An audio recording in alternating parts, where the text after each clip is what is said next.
2026-cı ilin yanvar-iyun aylarında Naxçıvan Traskası İqtisadiyyat Naziri yanında Dövlət Vergi Xidmətinin xətti ilə büdcəyə 118,3 milyon manatdan çox vergi daxil olur ki, bu da 2025-ci ilin eyni dövrlü müqayisədə 2,2% və ya 2,5 milyon manat çoxdur. Qeyri-dövlət sektorunun vergi daxil olmaları 84,4 milyon manat təşkil edib, 2025-ci ilin eyni dövrlü müqayisədə bu sektordan vergi daxil olması 8,4% və ya 6,6 milyon manat artıb.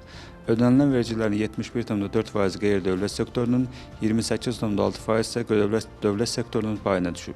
2026-cı ilin yanvar-iyun aylarında Naxçıvan Traskasında işsizlikdən sığortalar üzrə daxil olmalar ötən ilin eyni dövrlə müqayisədə 5,4% artaraq 2,4 milyon manata yaxın olubdur. İqtisadi fəallığın digər göstəricisi isə vergi ödəyicilərinin və təsərrüfat subyektlərinin say dinamikasıdır. Bu istiqamətdə də artım qeydə alınıb.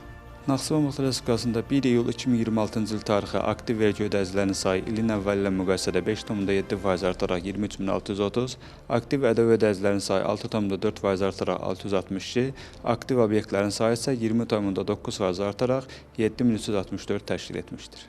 Vergi sistemində aparılan institusional tədbirlər və iqtisadi subyektlərin fəallığının artması Naxçıvanda maliyyə göstəricilərinin dinamikasına müsbət təsir edir. Əldə olunan nəticələr regionda sahibkarlıq mühitinin genişləndiyini və iqtisadi proseslərin davamlı xarakter aldığını göstərir. Samiq Nuriyev, Rəşad Hüseynov, Elşən Məhərrəmov, NTV Xəbər.